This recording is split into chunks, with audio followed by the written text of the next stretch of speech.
19 de agosto de 1944. Prússia Oriental. Dentro do quartel-general em ruínas do alto comando alemão, um silêncio mais pesado que a derrota enchia a sala. Os mapas ainda mostravam o Reich estendendo-se orgulhosamente pela Europa, mas todos os homens que os contemplavam sabiam que a verdade se dissolvia mais rápido do que tinta em papel molhado. O general Alfred Jodl debruçou-se sobre o mapa da França Ocidental, com os dedos trêmulos enquanto calculava o que a lógica exigia que acontecesse em breve.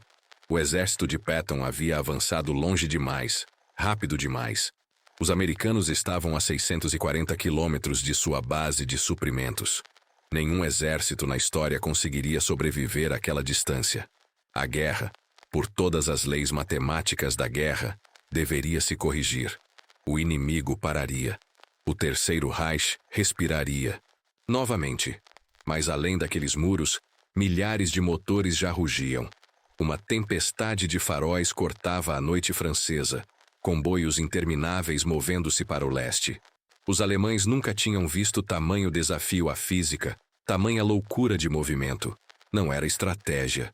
Era civilização em movimento. Industrial, implacável, sem medo da exaustão. Soldados que antes se acreditavam os mestres da guerra moderna, agora enfrentavam algo que não conseguiam combater nem compreender. Um sistema de suprimentos que violava todas as regras que haviam escrito. Para os homens que construíram a Blitzkrieg, essa nova forma de guerra parecia uma blasfêmia. Os americanos não escondiam seus comboios. Eles iluminavam a noite. Não economizavam combustível. Queimavam oceanos dele. Não temiam o caos. Eles o comandavam. E entre os motoristas, a maioria eram soldados afro-americanos, homens que o Reich considerava sub-humanos, agora carregando a força vital do exército inimigo que logo chegaria a Berlim. Cada quilômetro que dirigiam era uma humilhação para a ideologia nazista. Cada caminhão, um prego no caixão do velho mundo. O que nenhum dos generais alemães entendeu naquela noite foi que a guerra já havia mudado. Não se tratava mais de tanques ou táticas. Tratava-se de velocidade, produção e da vontade humana de continuar avançando quando a razão diz para parar. Eles achavam que os americanos iriam desacelerar. Em vez disso, o Red Ball Express estava prestes a apagar a palavra impossível da guerra moderna. E enquanto o ronco dos motores ecoava pela França ocupada, uma percepção aterrorizante surgiu nas mentes mais brilhantes da Alemanha. Eles não estavam mais lutando contra um exército. Eles estavam lutando contra uma ideia. Uma que não podia ser bombardeada, detida ou racionalizada. 19 de agosto de 1944. A noite cheirava a medo e combustível. Na Prússia Oriental, atrás de paredes cobertas de mapas e retratos desbotados de vitórias passadas, o alto comando alemão se reunia em um silêncio que parecia a pausa antes da execução. Ninguém disse isso, mas todos sabiam. A guerra estava escapando por entre seus dedos. Não era mais uma questão de vencer, mas de por quanto tempo eles poderiam fingir que não estavam perdendo. Lá fora, as florestas de Rastenburg estavam escuras e úmidas, repletas de ecos de motores em retirada. Lá dentro, uma única luz tremeluzia sobre a mesa do general Alfred Jodl, enquanto ele passava a mão por um mapa da Europa Ocidental, traçando a linha do avanço de Patton com precisão trêmula. O lápis parou perto de Paris. Os americanos haviam avançado mais de 640 quilômetros da Normandia em apenas 30 dias. Aquela velocidade era um insulto a todas as lições que a guerra alemã já havia ensinado. Exércitos não deveriam se mover tão rápido. As linhas de suprimentos tinham regras. Regras escritas em combustível, ferro e exaustão. Jodl acreditava nessas regras. Ele havia construído uma carreira com base nelas. Sua voz era calma quando disse: "Eles vão parar em breve. Eles devem parar." A equipe assentiu, não porque acreditassem nele, mas porque a crença era a última coisa que podiam perder. Do outro lado da mesa, o general Westphal murmurou algo sobre logística. Números cobriam suas anotações como uma confissão. 12.000 toneladas de suprimentos necessários por dia. 1.000 caminhões para transportá-los. Estradas destruídas, pontes bombardeadas, ferrovias cortadas. Mesmo que os americanos tivessem um milagre em reserva, ele não duraria. As leis da guerra eram imutáveis, disse ele. Mas a sala parecia mais pesada a cada palavra, porque todos sabiam que, ultimamente, as leis da guerra pareciam obedecer a outra pessoa. Por um momento, alguém mencionou Stalingrado, uma lembrança como uma cicatriz. Eles também se acreditaram invencíveis lá. Calcularam, previram, planejaram cada quilômetro. E, no entanto, o inverno russo os engoliu por inteiro. Os generais sabiam como a lógica se tornava frágil quando o mundo mudava mais rápido do que a mente conseguia acompanhar. E agora, com os relatórios chegando da França, eles sentiram a mesma sensação novamente. Aquela oscilação nauseante entre a certeza e o caos. Só que desta vez, não seria o frio que os mataria. Seria a velocidade. No silêncio, um oficial subalterno entrou com novas informações. Um comboio, disse ele, enorme. Milhares de veículos movendo-se para o leste, através da França. Eles ignoraram as ordens de blackout, os faróis brilhando na noite. Caminhões em colunas intermináveis, movendo-se sem pausa. A voz do oficial vacilou enquanto ele lia. Movimento observado em intervalos de menos de 1 minuto. Sem espaçamento, sem ocultação. Os homens mais velhos trocaram olhares de descrença. Loucura, pensaram. Nenhum comandante arriscaria tamanha exposição. Não sob a Luftwaffe. Não sob a artilharia. Os americanos deviam estar desesperados. Ou estúpidos. De qualquer forma, seu colapso seria espetacular. Mas o que os alemães ainda não conseguiam entender era que isso não era desespero. Era transformação. A guerra que eles haviam planejado não existia mais. A Blitzkrieg havia sido criação deles. Uma doutrina de velocidade, coordenação e controle. Mas o que eles estavam vendo agora era algo completamente diferente. Os americanos estavam travando um tipo de guerra sem ritmo, sem disciplina pelos padrões tradicionais. Era um caos industrial, organizado pela abundância, movido por máquinas e alimentado pela fé na substituição infinita. Eles não estavam conservando, estavam consumindo. E o consumo, para a mente alemã, parecia pecado. Um dos oficiais, um veterano da Frente Oriental, sussurrou quase para si mesmo. Eles não estão lutando para sobreviver. Eles estão lutando para se mover. Ninguém respondeu. A frase pairava no ar como uma profecia. Lá fora, a noite se aprofundava. Em algum lugar nas florestas além do quartel-general, o ronco distante de um motor ecoou. Um deles, talvez, ou um eco de outro mundo já em movimento. Jodl olhou para o mapa novamente, para a linha do Sena, e pensou em quanto território poderia desaparecer em uma semana. Ele havia aprendido que a história pertencia àqueles que calculavam melhor. Mas agora, ele começava a se perguntar se a história pertencia àqueles que não se importavam mais com cálculos. Ele tentou se tranquilizar. Os americanos parariam. Ficariam sem combustível. Perderiam o ímpeto. Mas em seu íntimo ele sentia a verdade incômoda. Os americanos tinham tudo em excesso. Aço demais, petróleo demais, otimismo demais. E esse otimismo era mais mortal do que qualquer arma. Era a crença de que os limites eram temporários. Em um bunker a centenas de quilômetros de distância, o marechal de campo Walter Model leu os mesmos relatórios e chegou à mesma conclusão, embora se recusasse a admitir em voz alta. Ele sublinhou uma frase de uma mensagem americana interceptada. Mantenha-os avançando. A simplicidade o enfurecia. Nenhuma estratégia, nenhuma sofisticação. Apenas movimento, implacável e cego. Ele já havia zombado da cultura americana como mecânica e sem alma. Agora percebia que essa era a sua força. Máquinas não se cansam. Máquinas não questionam ordens. Máquinas apenas avançam. Enquanto isso, os soldados alemães em campo começaram a sentir isso antes dos generais. Viram as colunas intermináveis de veículos americanos preenchendo o horizonte. Ouviram o som, um trovão contínuo que nunca cessava, dia ou noite. Começaram a chamá-lo de vento de ferro. O ruído tornou-se um tormento psicológico, uma linha de frente, invisível que corroía a força de vontade. Mesmo quando nenhum americano estava visível, o som os seguia, através de florestas, rios, em seus sonhos. Um oficial alemão capturado disse mais tarde: era como se a própria terra tivesse se juntado ao seu exército. O alto comando tentou explicar cientificamente.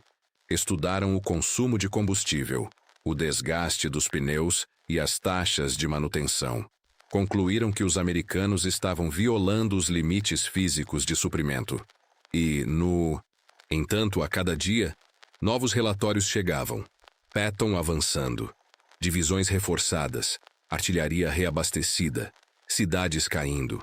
A matemática não funcionava mais. As equações se recusavam a se sustentar. Era como ver a gravidade falhar.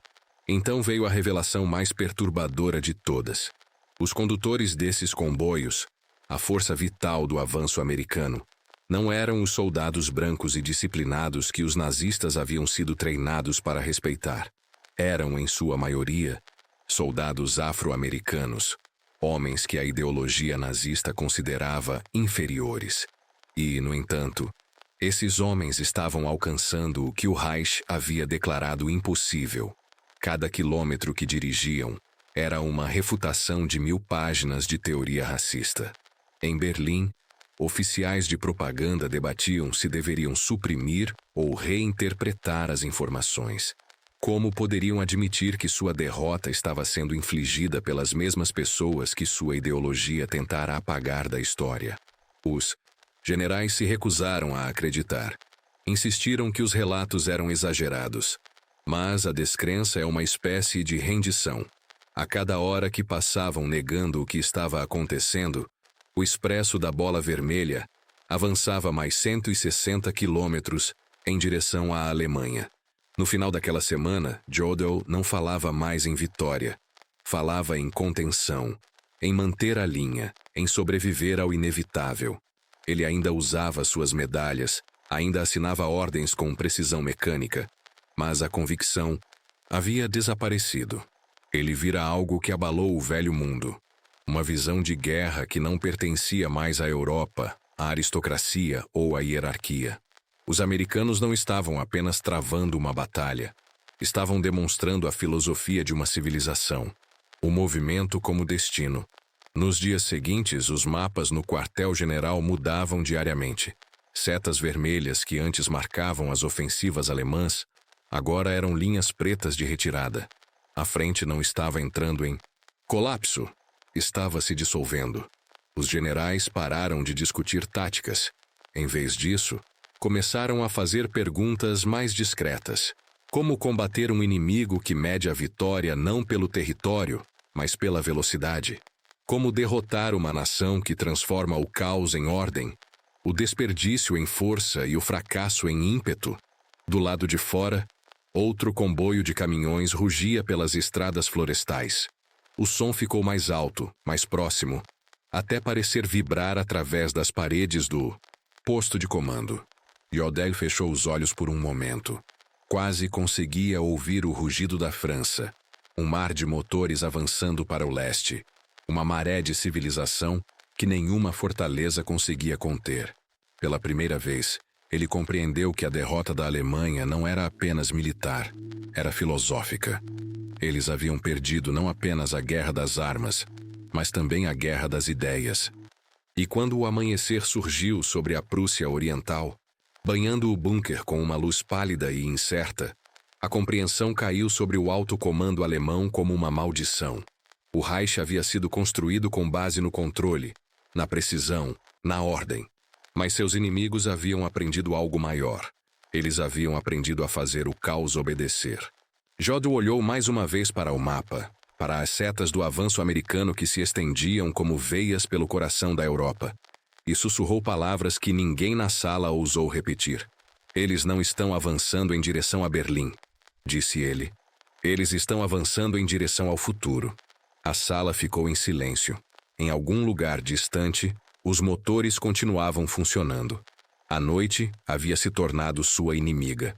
Toda vez que a escuridão caía, os soldados alemães ouviam o ronco distante dos motores que nunca paravam. Começava como uma leve vibração no ar.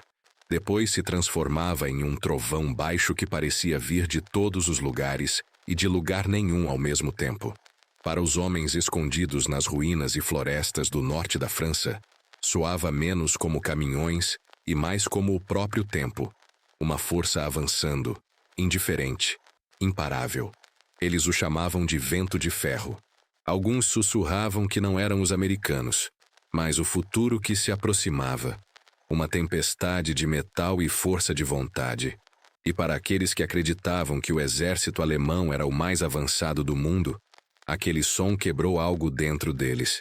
Engenheiros e oficiais alemães tentaram explicar com lógica. Era apenas uma operação de suprimentos, disseram eles, o chamado Expresso da Bola Vermelha. Disseram a si mesmos que ele entraria em colapso sob seu próprio peso. Nenhum sistema poderia sustentar aquela velocidade, aquele volume, aquela imprudência. Mas, à medida que as noites avançavam, os caminhões não paravam. Colunas de luz se estendiam pelo horizonte. Milhares de veículos se moviam sem pausa, faróis brilhando em desafio aberto a todos os princípios militares que os alemães já haviam escrito.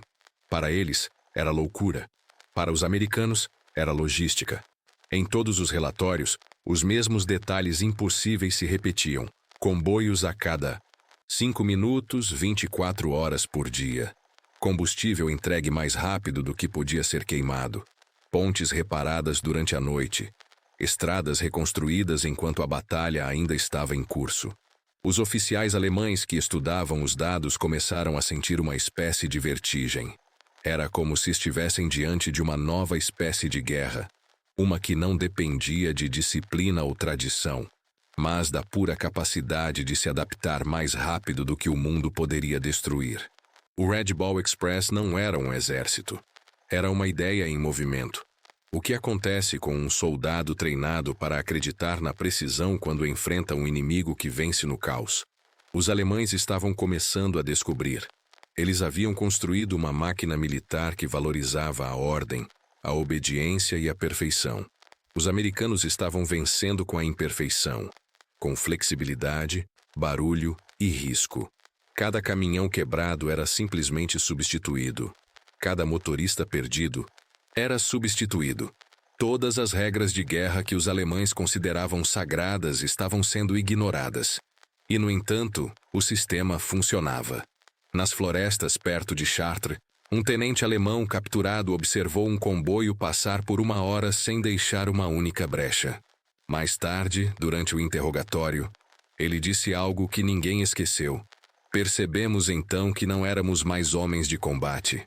Estávamos combatendo a produção. Ele estava certo. Atrás de cada soldado americano, havia um continente inteiro de fábricas, trabalhadores e máquinas. E o Red Ball Express era o coração deles. Mas havia outra verdade, que abalou ainda mais a visão de mundo alemã. A maioria daqueles motoristas, os homens que mantinham o exército de Patton vivo, eram afro-americanos. Na ideologia do Reich, tais homens deveriam ser incapazes desse tipo de precisão, coordenação e resistência. E, no entanto, lá estavam eles, dirigindo em meio à exaustão e ao fogo, cruzado, mantendo o inimigo em movimento quando a lógica dizia que deveriam ter parado dias antes. Os oficiais alemães que estudavam os relatórios não conseguiam compreender. Não foi apenas uma derrota em batalha. Foi uma derrota da crença. Imagine por um momento a confusão. Um mundo construído sobre hierarquia e certeza, de repente se deparando com um que prospera na contradição. Para os alemães, isso foi um colapso psicológico tanto quanto militar. Os caminhões que ouviam à noite não transportavam apenas munição. Eles carregavam um novo tipo de civilização, que tratava a abundância como estratégia e a improvisação como disciplina. Como lutar contra uma nação que nunca teme o desperdício. Como derrotar soldados que dirigem pela noite com os faróis acesos, desafiando-o a atacá-los. Em algum lugar perto de Reims, uma unidade de reconhecimento alemã relatou o que parecia impossível. Comboios visíveis a 20 quilômetros de distância, estendendo-se infinitamente a distância. Nenhuma tentativa de ocultação, nenhuma camuflagem. Apenas luz. Quilômetros dela, cortando a escuridão como um desafio tornado visível. Eles esperavam que a Luftwaffe atacasse, mas não havia mais aviões para enviar. Em vez disso, assistiram em silêncio enquanto os americanos reescreviam as regras de sobrevivência. A cada quilômetro que o Red Ball Express avançava, o moral alemão decaía. Soldados que antes marchavam orgulhosamente, agora olhavam para seus próprios vagões de suprimentos quebrados e veículos enferrujados, compreendendo a dimensão de sua desvantagem. O Reich planejara a eficiência, os americanos, o excesso. A Alemanha construíra uma máquina de guerra perfeita. Os Estados Unidos construíram um sistema que podia se dar ao luxo de ser imperfeito, e ainda assim vencer. Percebe a ironia? A mesma força industrial que os alemães ridicularizavam como rudimentar e sem alma, era agora a razão pela qual eles não conseguiam respirar. Todas as noites, o zumbido dos motores os lembrava de que estavam em menor número não apenas em homens ou armas, mas também em tempo. Os americanos podiam se dar ao luxo de cometer erros. Os alemães não. E essa diferença era fatal. Há um tipo de horror que surge quando uma pessoa percebe que não é mais a dona do seu mundo. Foi isso que o alto comando alemão começou a sentir ao estudar os relatórios de logística. Eles acreditavam que a guerra pertencia ao soldado, à coragem, à vontade. Mas os americanos estavam provando algo mais sombrio, que a guerra agora pertencia a quem conseguisse construir mais rápido, se mover mais rápido e substituir mais rápido. Era uma guerra de impulso, não de moralidade. À medida que setembro se aproximava, algo estranho começou a acontecer na frente de batalha. As tropas alemãs começaram a ouvir comboios fantasmas, ruídos de caminhões que não existiam. O som os assombrava mesmo quando o Red Ball Express não estava por perto. Mais tarde, psicólogos chamaram isso de trauma acústico. Mas na época, os soldados achavam que era uma maldição. Eles acordavam à noite e juravam que podiam ouvir os americanos chegando. Era o som da inevitabilidade. Alguns oficiais alemães voltaram a escrever diários, não para registrar vitórias, mas para entender o colapso de sua própria lógica. Uma anotação de um capitão de Estado-Maior perto de Metz diz: "Estamos testemunhando o fim do velho mundo. Eles se movem sem medo. Eles consomem enquanto avançam. É como se estivéssemos lutando contra a personificação do futuro." Suas palavras, outrora enterradas em arquivos, soam assustadoramente modernas hoje. Porque, na verdade, o Red Ball Express não se referia apenas a 1944. Trata-se de tudo o que viria depois. Um mundo onde o progresso é medido pela rapidez com que você consegue substituir o que quebra, e onde o poder pertence àqueles que conseguem continuar avançando quando os outros param. E talvez seja por isso que esta história ainda importa. Porque mesmo agora, na sua própria vida, você vê ecos dela todos os dias. Na velocidade da tecnologia que nunca desacelera. Na pressão para produzir mais, para se mover mais rápido. Para substituir em vez de consertar. Naquele zumbido constante de movimento que torna difícil descansar. A mesma lógica que derrotou os generais alemães agora define o mundo em que vivemos. Isso nos força a uma pergunta. Aprendemos com ela ou nos tornamos ela? O Red Ball Express provou que a velocidade vence guerras, mas a que custo? Por trás de cada motor rugindo havia exaustão, medo e sacrifício. Por trás de cada vitória havia uma vida queimada para manter o sistema em movimento. É fácil admirar o progresso. É mais difícil questionar o que é preciso para alimentá-lo.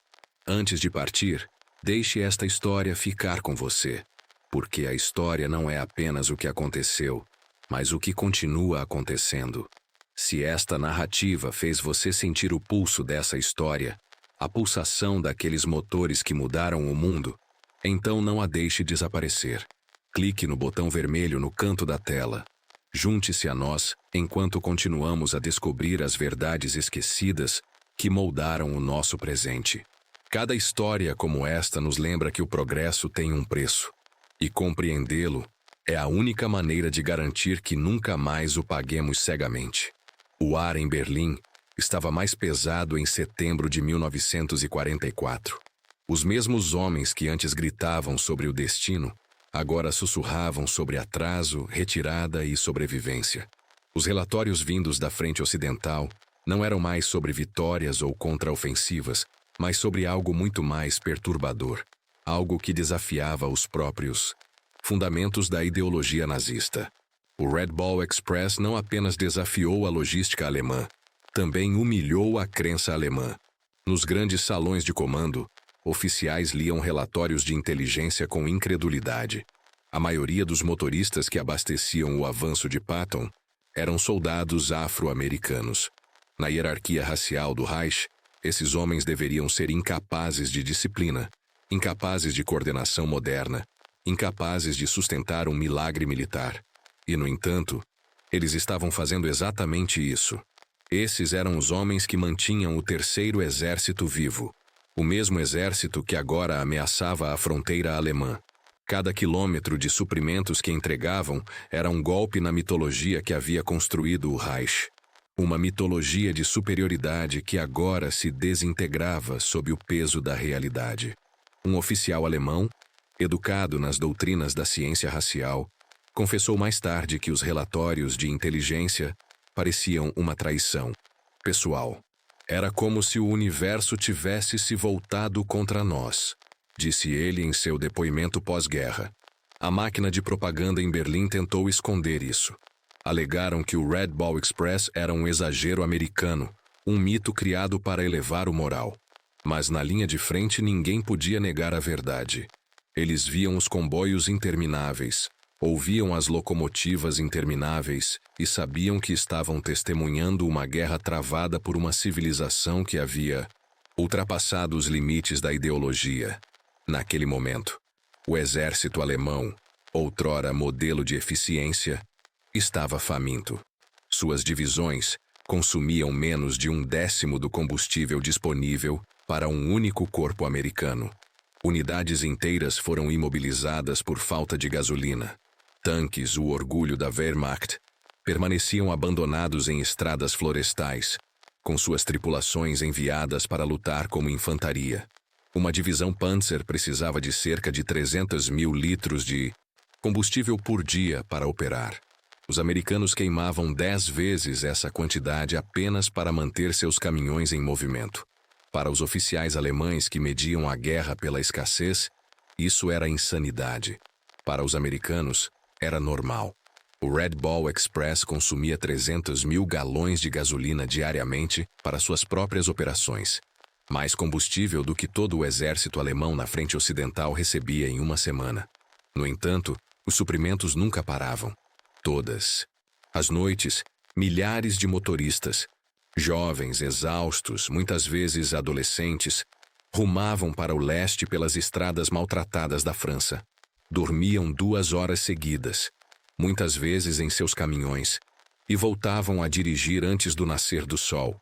Eles viviam de cigarros, café preto e determinação. Não eram heróis segundo a definição de Hollywood. Eram homens comuns realizando trabalhos impossíveis, e ao fazê-lo, desmantelaram uma das ideologias mais perigosas da história da humanidade. A ironia não passou despercebida por aqueles que prestaram atenção. Homens segregados em seu próprio exército agora sustentavam o avanço de uma força que prometia liberdade. Não podiam comer em refeitórios brancos em casa, mas ainda assim alimentavam a máquina que acabaria com a tirania na Europa.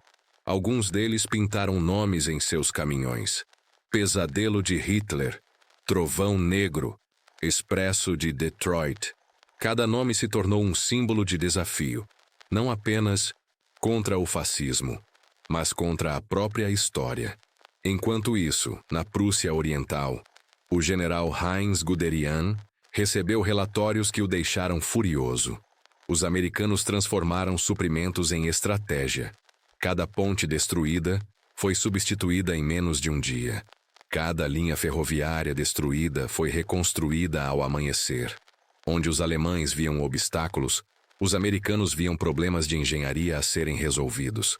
No início de setembro, mais de 40 pontes haviam sido construídas ou reparadas por engenheiros do exército do Sealiuano para manter as rotas da Red Ball. Os alemães, que se orgulhavam de sua genialidade técnica, se viram diante de um exército que operava sem perfeição e ainda assim vencia. Um major alemão capturado disse aos interrogadores após a guerra: "Eles violaram todas as regras de guerra que conhecíamos, e funcionou. Percebemos que o caos deles era uma espécie de ordem." Essa percepção se espalhou como veneno pelas fileiras. Os oficiais podiam sentir o colapso não apenas da frente de batalha, mas da própria fé. De que adiantava o plano perfeito, a formação impecável, o design superior, se pudessem ser subjugados pelo simples movimento? Em meados de setembro, o alto comando alemão entendeu que as antigas doutrinas estavam acabadas. Model, Rundstedt e Klug discutiam incessantemente sobre estratégia, mas todos sabiam a verdade. O Reich lutava contra uma civilização que havia transformado fábricas em armas e caminhões em soldados. Os Estados Unidos não apenas mobilizaram seu exército, mas também mobilizaram sua sociedade. Cada trabalhador, cada máquina, cada gota de petróleo fazia parte do campo de batalha. Em contraste, a Alemanha estava morrendo de fome por dentro. As cidades foram bombardeadas até virar cinzas. As redes ferroviárias destruídas, os depósitos de combustível destruídos. A economia de guerra total do Reich estava entrando em colapso sob o peso de suas próprias mentiras. Hitler ainda exigia ofensivas, ainda acreditava em milagres, mas seus generais não acreditavam mais. Eles observavam seus homens recuarem pela lama e neve, seus tanques silenciosos, sua força aérea em solo, e sempre o som, aquele zumbido baixo de motores cada vez mais próximos. À noite, nas aldeias capturadas, os soldados alemães podiam ouvir caminhões americanos rugindo além das colinas. O som se espalhava por quilômetros pelos vales. Eles sabiam o que significava. Mais suprimentos, mais munição, mais combustível, mais vida para o inimigo. Alguns o descreveram como o som mais aterrorizante da guerra, porque significava que os americanos nunca poderiam parar. Mesmo quando os canhões silenciavam, os motores nunca dormiam. Estatisticamente, os números eram impressionantes. Entre agosto e novembro de 1944, o Red Ball Express entregou mais de 400 mil toneladas de suprimentos. Seus motoristas percorreram mais de 122 milhões de toneladas milha. Eles queimaram 57 milhões de galões de gasolina. Eles destruíram ou desgastaram mais de 5 mil caminhões. Mas as substituições chegaram mais rápido do que podiam ser contadas. O sistema era tão grande que se consumia sozinho. E continuava crescendo. Era como se os Estados Unidos tivessem descoberto o movimento perpétuo, alimentados pela força de vontade industrial.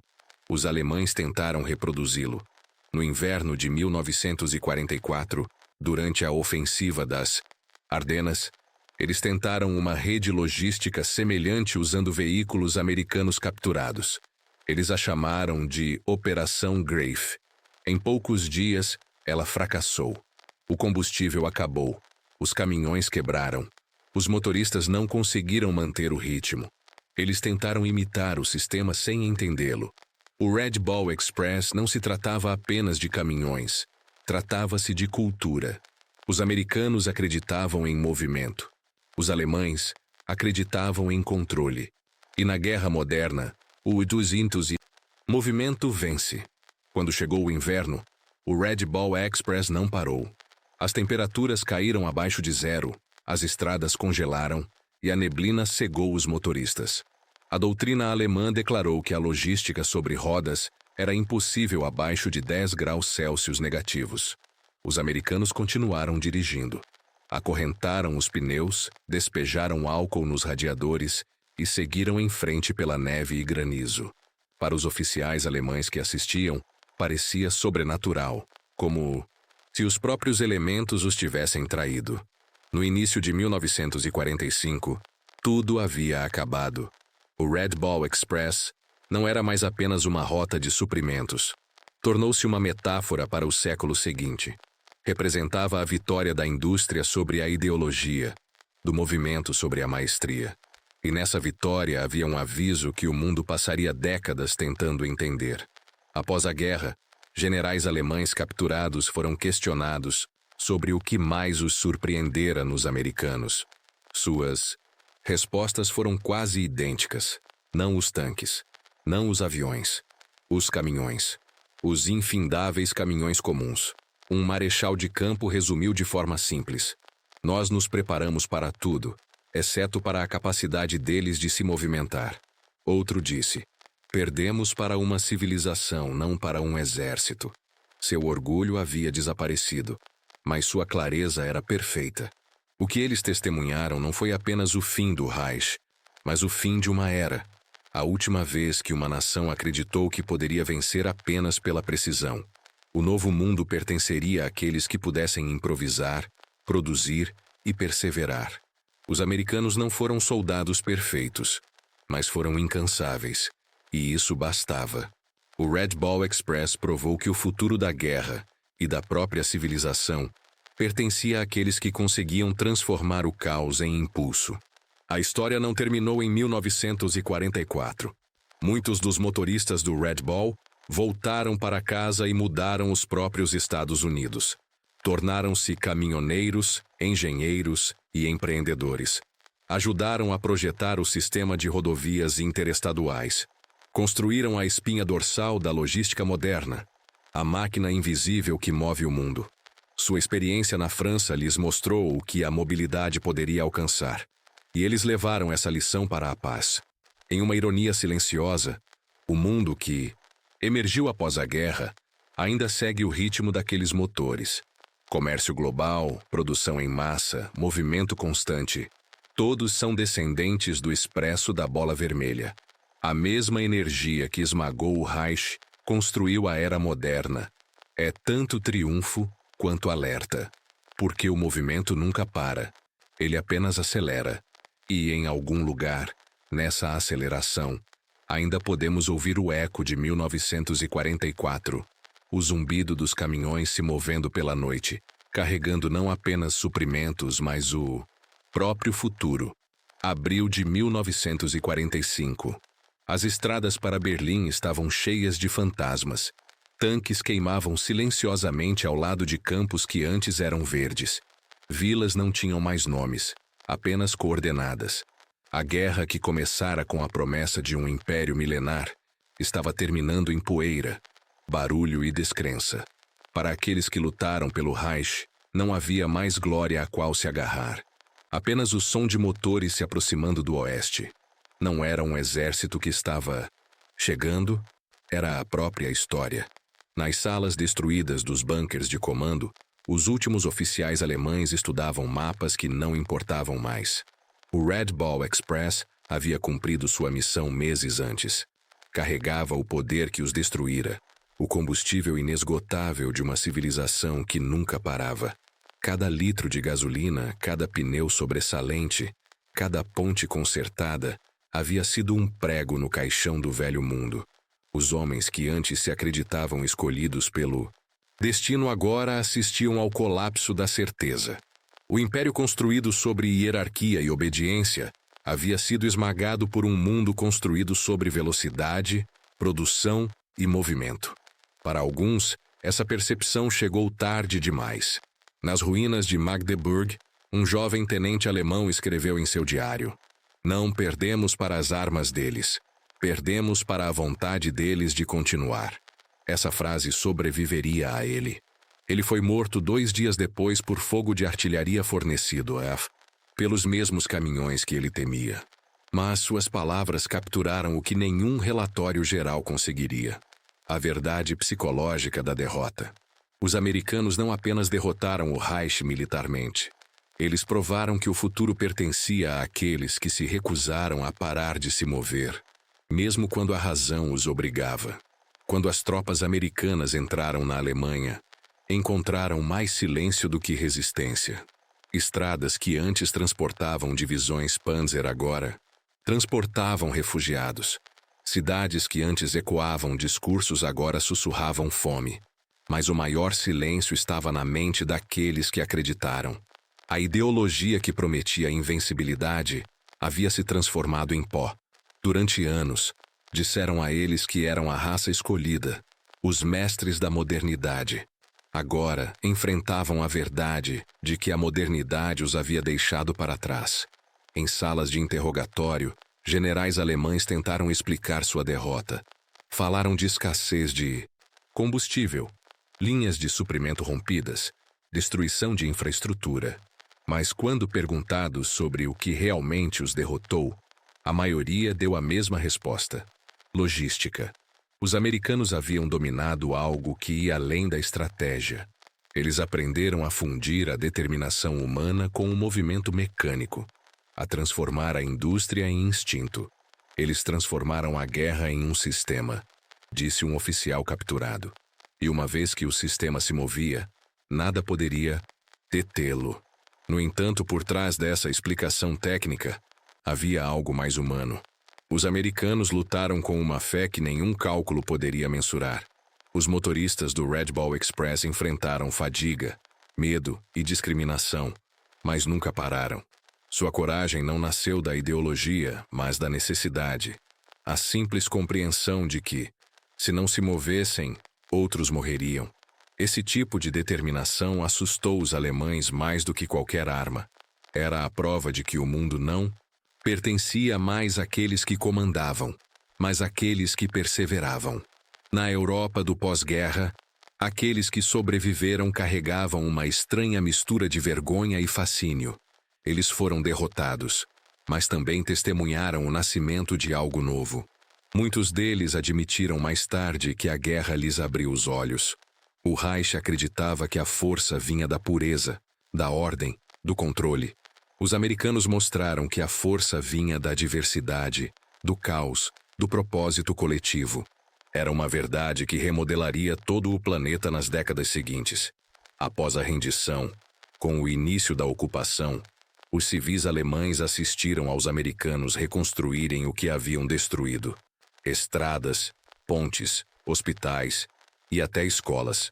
Tudo se reergueu, mais rápido do que imaginavam ser possível.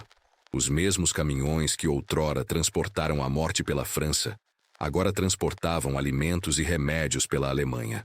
O Red Ball Express fora uma arma de guerra, mas seu espírito permanecia vivo como um motor de reconstrução.